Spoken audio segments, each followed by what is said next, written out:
Hello, everyone, and welcome back to another episode of the Running Temple podcast. And we're now actually on episode 10, which is it's amazing, really. These first 10 episodes have flown by, and the support has been absolutely amazing throughout. So, a huge thank you for your constant support, as that actually encourages me to sort of keep going with these podcasts and to keep putting them out for you. So yeah, on today's episode, we're going to be discussing the psychology of racing and sort of how to deal with the nerves and pressure that sort of comes with it. So whether you line up for your very first 5k, or you're on the start line of a marathon, those pre-race sort of nerves, the jitters are real, and they happen to us all, really. But here's the good news: they're normal, they're useful, and you can actually train your mind to handle them, which I think is really positive. But getting nervous before races is completely normal. We're all human, and it happens to us all. Especially when we have our pre-race routines, and something doesn't go correctly. I think then we get even more nervous and start panicking. But I actually think it just shows really how much we care about the race. But nerves are they're a sign of your body actually preparing to perform, and it's definitely not a sign of weakness. It's just your body sort of building you up to run your race. So before the London Marathon in 2024, I was extremely nervous. It was my first time participating in the London Marathon, and the overall hype around the race over the years, and the fact that it's such a huge event, well, it made me even more nervous.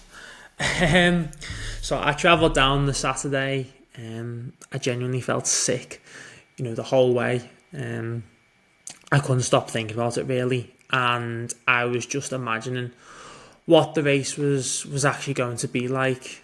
So I had the aim of sort of going to sleep around 10:30 at night, and then waking up around sort of 6:30 in the morning, as I had a start time of 10 o'clock.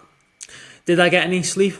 Absolutely not. I genuinely didn't sleep at all, and after trying to get sleep for about 3 hours, I just gave up. And I knew that I wouldn't fall asleep, so I just stayed on the phone and watched like YouTube videos of people doing the London Marathon in the past, the vlogs, and just to hope that it would sort of change my nerves into excitement, really. But I was nervous the whole morning too, getting the train up to Greenwich, and seeing the thousands of others, all the other runners there as well. It just made my nerves sort of skyrocket as well. The walk from the train station to the park, where the start line was, seeing all the other runners, the atmosphere, it was all really overwhelming, and I wasn't composed at all. So yeah, it's just a sort of a little reminder, really, that we all get nervous. It's common. It happens to us, us runners. And yeah, nerves are normal before any race, really. So I'm just going to talk about sort of pressure now. So internal pressure, it's really put pressure on ourselves to, I think, achieve sort of a certain target or goal that we've set ourselves, and it's also the fear of failing.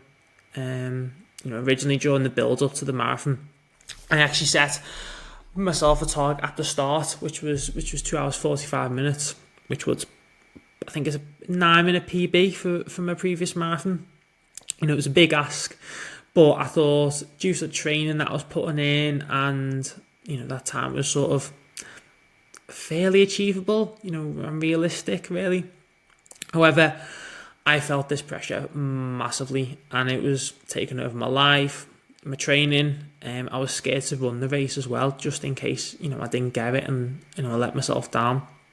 But on the day of the marathon, I changed things up. mentality was just completely different, really. And I saw the race for what it was, and that was an amazing event, which is a once in a lifetime opportunity. So I headed to the start line, with a different mindset, and that was just to enjoy the experience, really, and run to how I felt. And that was just a quick thing that I decided right there. And it was it was the best decision that I've made, because I did actually get the 2 hour 45-minute marathon time. And I absolutely loved the racing experience. I embraced the crowds. I ran with a smile on my face. There was less pressure, and all that just eased my nerves as well throughout the race. And I absolutely loved it, really.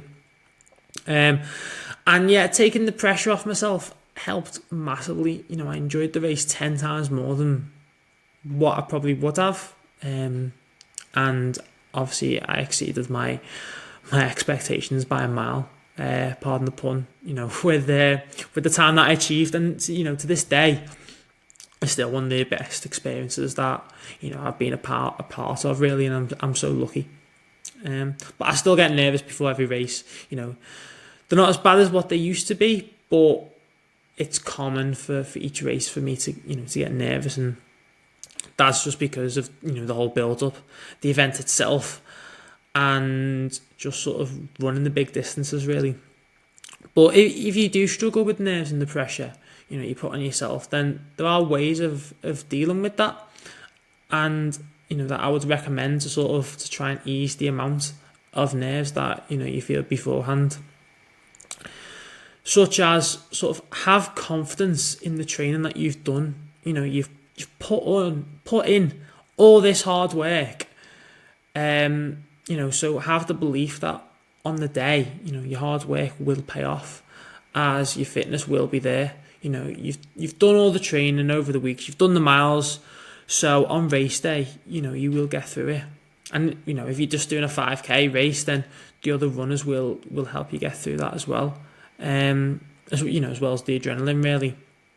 And if you're doing a half marathon or full marathon, then the crowd will most definitely get you through it and drag you round the course, which has definitely happened to me in the past. Another way to sort of help ease your nerves is visualising yourself running through the finish line. And just imagining the pure joy of when you've finished. You've got that medal, the race is over, it's all done, you've seen your family. And I think if you envisage that yourself, completing the race and celebrating at the end, then that will help you and it will calm you down, because it's almost as if you've already lived the experience, really, mentally. You've been there, you've done it. So yeah, that's something that I'd recommend.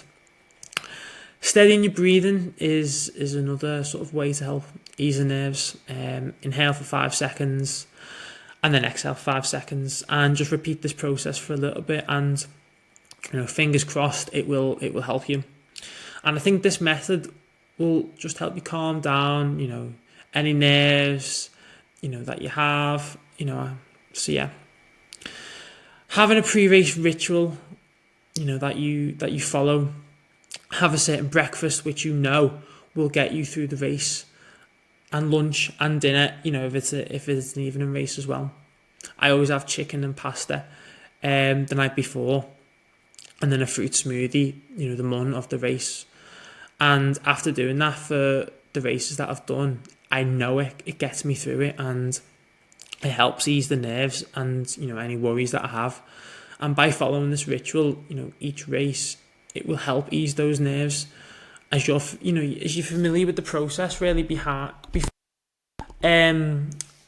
the race, and you're comfortable with eating certain foods. And it can be a huge worry. If something you've had for your breakfast doesn't sit right in your stomach. But yeah, no, I'd actually really love to hear your stories. What's the biggest sort of mental hurdle that you've faced in a race, and how did you overcome it? And also, if you have any pre-race rituals, then let me know. It would be great to hear them, honestly. And I know all runners are different, and you'll all have your own different pre-race routines which help you get through the day. So just send me them via message on the Running Temple on Instagram, and I'd really enjoy reading through them. So thank you once again for tuning in and listening to this episode of the Running Temple podcast. I'm absolutely loving putting these podcasts out, and if you have any topics that you'd actually like me to discuss for future episodes, then just let me know, and I'd be happy to to listen to sort of what they are and take on any suggestions that you may have. So thank you again for tuning in, and I will see you all next time.